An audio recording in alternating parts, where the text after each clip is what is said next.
22.026. Азыр бир магазинге кирип, сүттерин карап, баасы жогору экен да. Булар өздөрү жогору болгон окшойт деп, анан азыр башка магазинге кирсем, ал жерде эле ушундай. Сүттердин баасын карагыла. Булар 53 сом болчу. Мына 3-4 күн мурда эле. 58, 62 болчу. Аналардын баасы 162 болуп калыптыр. Эмне деген ушундай болду. 184, 545, 222, 217, 548. Бааларды көзөмөлдөгөн кызмат да көрүнбөйт. Сметана ордунда эле турат 74. Айран 98. Аңгара кефирлер 80 сом болчу. 120 алып кетти. Мына бар 108, 90 болчу. Бул азыр мына глобустагы баа арзан деп эсептеген. Магазиндерде мындан 3, 4, 5, 6, 10 сомго кымбат. Ошондой айткандар. Өкмөт дыйкандарга жардам бериш керек, дыйкандар бааны арзандатыш керек. Же дыйкандар арзандата албаса, анда өкмөт өзү өстүрүп, сүттерди магазиндерге чыгарыш керек. Дыйкандардын сүтүн анда чет элге сатып бериш керек. Эгер арзан бага көнбөсө. Мына дагы башка балдар, сливкилер. Скидка менен булар. Йогурттар, уштактар.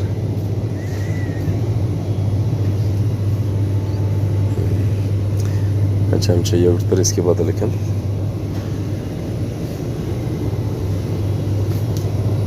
Уштактар 800, 5 литрден 1 килограмм сыр чыгат да.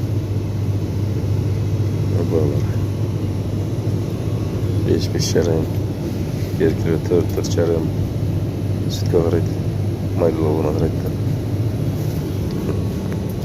Колбасалардын баалары, чумурткалар. Эң кызыгы биздин өлкө ишкерлер ушул кризис учурларын пайдаланышат экен да. Өткөндө Камчыбек Ташиев алынды дегенде эле эртеси жумуртанын баасы 275тен 385 сомго көтөрүлгөн бир күндө.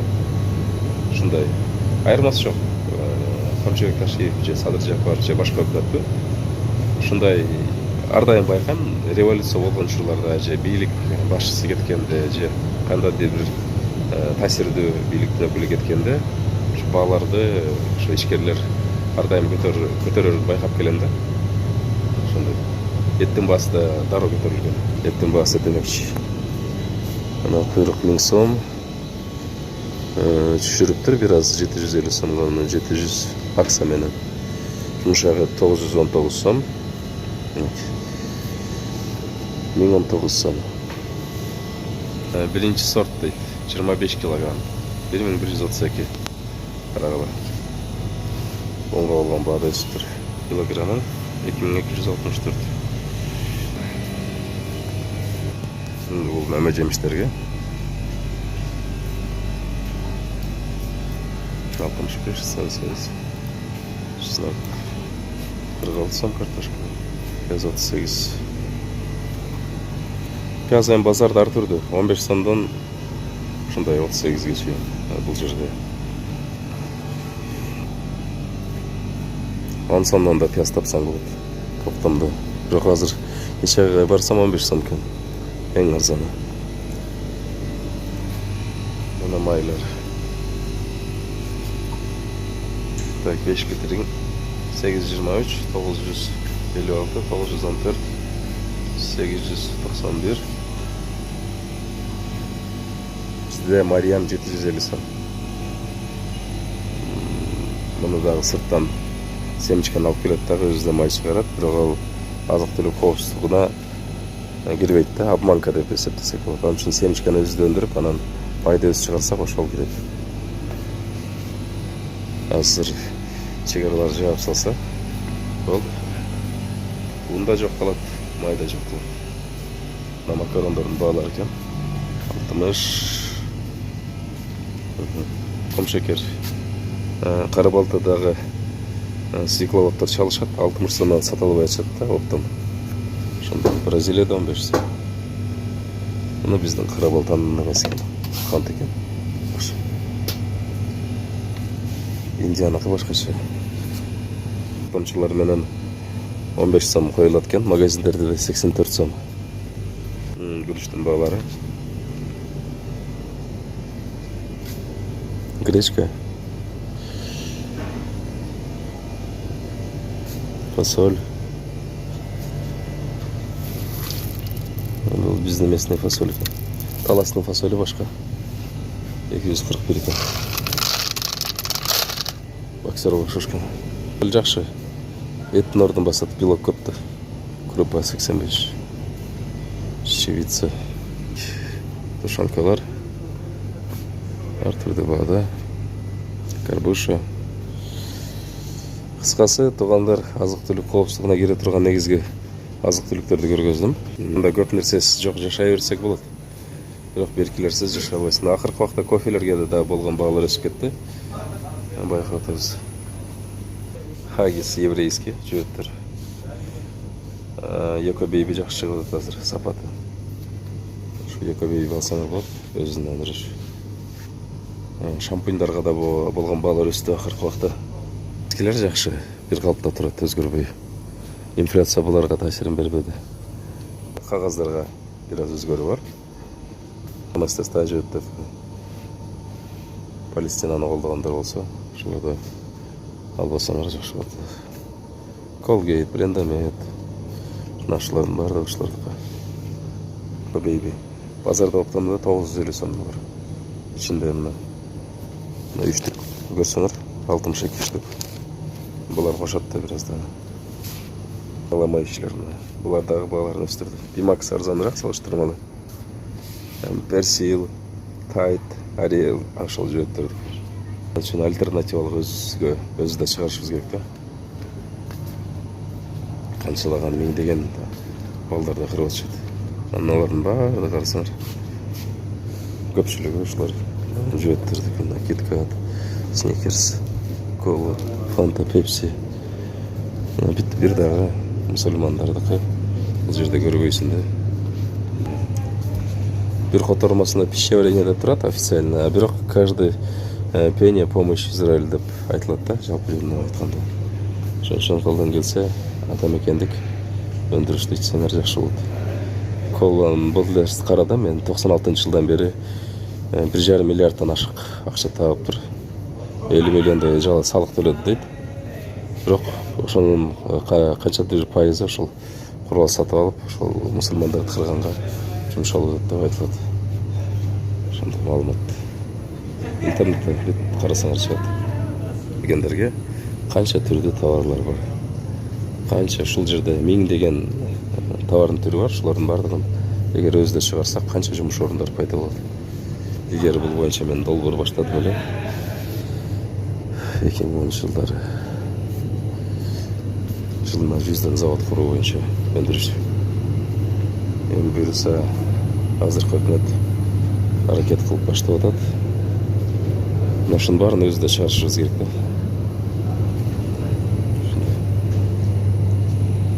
Май 500 грамм 496.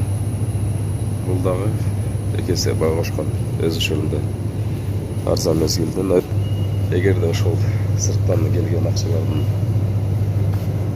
көпчүлүгүн мына ушул магазинде турган, базарда турган продавцылардын бардыгына жумшалса, канчалаган жумуш орундары пайда болот, азык-түлүк, коопсуздук абстайбыз, канча бюджетке каражат түшөт. Элестеткиле ушунча завод, фабрика. 1000 деген, 2000 деген, 5000 деген завод, фабрика түшөт. Ушулар жасаган. Ушуну кылгыз өкмөт жасаш керек. Задача коюш керек, акчаны алып келиш керек, бериш керек. Долбоор жазыш керек, ачыш керек Кыргызстанда. Бул көрүп турган продукциялардын бардыгын жасаганга кудурет, мүмкүнчүлүк, билимде жетет. Кыргыз эли күчүрмөн эл, билим эмнени баштаса аягына чыгышат көп.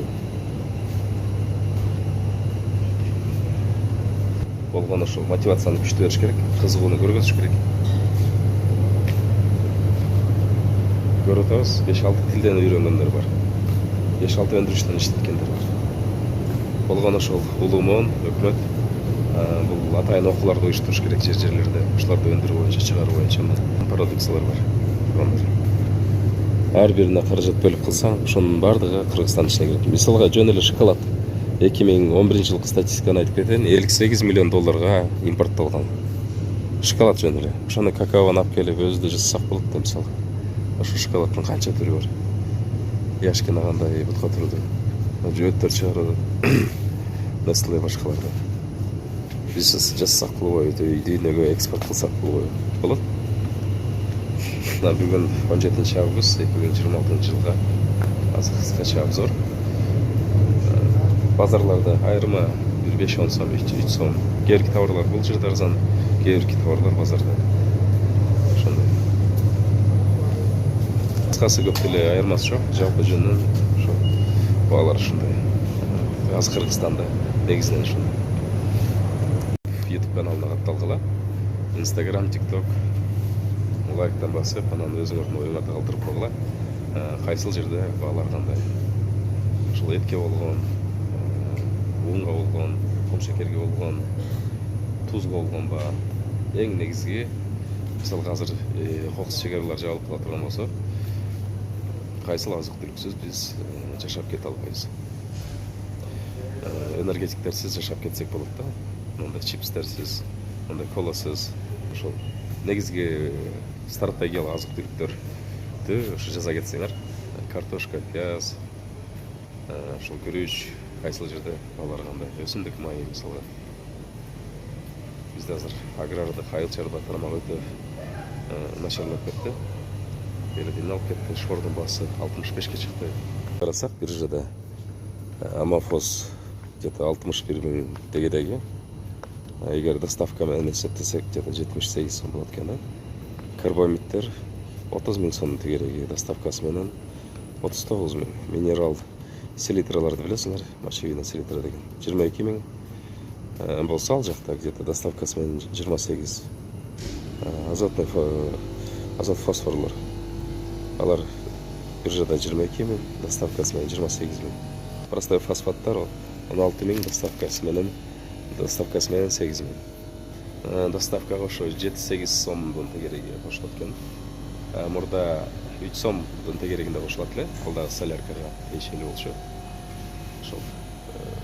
Бирок мына түштүк жака арзаныраак болот, анан чүй жака кымбатыраак болот салыштырмалуу. Ошондой. Ошол жер семирткичтерде жанагы ортомчу жеке компанияларды майла жок, бир жагынан жоготоюн десең, мамлекет ошол менен алек болбой атканда буга чейинчи. Эгерде мамлекет ошол Өзбекстандан, Казакстандан сатып алып дыйкандарга бергенде өтө арзан болмок. Мурдагы жылдары карасак, ал жакта Өзбекстанда 12 сом, 9 сом ушун тегерегинде болчу экен. Быйыл дагы булар баасын өстүрүп алыптыр. Мына КСМ кризисинин негизинде. Бирок ошондой учурда дагы биздин ортомчу компаниялар өтө бааны жогору кылып алышкан да. Мисалга Кыргызстандын муктаждыгы 15-20 жыл мурда азыр деле ошонун тегереги да ашкан да. Ошону элестетип ошол 300 тоннадан ошол ортомчу компаниялар 20 сомдон, 10-15 сомдон жесе, канча акча жылына булар чөнтөгүнө алып алышат да. Ошондой. Эгерде ошонун баардыгы мамлекеттик бюджетке түшкөндө жок дегенде жылына 50 миллион доллардын тегерегинде бюджетке түшмөй экен да. Эсептеле ошол компаниялардын жарым акчасы. Буюрса азыр мына нокат тарапка түшүрөт, калса буюрса, эгер толук линия болсо, баардыгын камсыздап болот. Удобрениянын башка түрлөрү да бар, мисалга биогумус бар. Азыр гуменный кислота деп коет, ал дагы өтө пайда. Жалбыракка чачылат. Көп жерде мен көрдүм. Жөнөкөй биздин мочевина селитрага чачкыча. Ошолорду берсе, түшүмдүүлүгү дагы өсүшү да жакшы болот да. Ошону көргүлө тургандар, анын баасы арзан. Мисалга литри мен билгенден булардын өздүк наркы 85-100 сомдун тегереги, сатылуу баасы 250-500 миңге чейин сатылат. Бирок мындай бирок берки удобренияга салыштырмалуу. Мисалга ал жака 65 000 бергиче. Ошо 1000 сом кошону чачып алсаңар көбүрөөк пайда берет да. Андагы фирмаларын караш керек. Жанагы испытаниядан өткөндөрүн тест кылып, анан өткөндөрүн чачсаңар жакшы болот. Негизи бизде Билимдер Академиясы, Айыл чарба министрлиги ошонун үстүндө иштеш керек. Көргөзүп, кайсыл удобренияны чачса арзаныраак болот, элге да зыяны жок, ден соолугуна да пайда, ошону сунушташ керек. Бирок менин билишимче, ушул Айыл чарба министрлиги буга чейин жеке компаниялар менен сүйлөшүп, ушул багытта өстүрүүгө кирген, себеби ошол Өзбекстандан, Казакстандан келген ушул жер семирткичтерди ортодон акча көрүп байып келишкен да. Ошондой кыргыз элин мындан ары мындай жол бербеш керек. Жеке ишкерлер жакшы, бирок жеке ишкерлер дагы ортодо өтө чоң акча коюп, өздөрүн гана ойлоп калышты да. Мамлекет ушул нерсени 100% колго алыш керек. Эгерде жеке ишкерлер жалаң эле өзүнүн көмөчүнө тарта берсе, дыйкандарга быйыл дефицит болду. Кыйналышты аябай. Дефицит кылып анан сатышты. Мен баамда элдердин баардыгы эле ушундай айтып атышты. Кымбат баада жыйынтыгында эмне болот? Продукция болгон баалар өсөт. Ошондой. Кочкартадан, Жалал Абадтан, Жундадан чыккан заводдогу соляркаларды ушул айыл чарба багытына бериш керек да. Ошондо өздүк наркы өтүшөт. Менин билишимче, Россияда өздүк наркы бензин 5, 6, 7, 8 рубльга чейин. Бул Түркменистанда, Иранда деле ошондой экен. Бизде деле ошонтой керегинде болот. Ошондо мен билем 2010-11 жылдары 18 сомдон чыгарчы да. Ошондо өздүк наркына өздөрүнүн пайдасын коюп, салыктардын немесин азайтып, анан эгерде мейли мындай жеке адамдарга эгерде көлөмү жетпесе сатпай эле койсун, бирок ошол логистиканы түзгөндөргө кошумча КАМАЗдар, кошумча айыл чарба техникаларына бериш керек да. Ошондо бир кыйла продукция болгон өздүк нарк түшөт.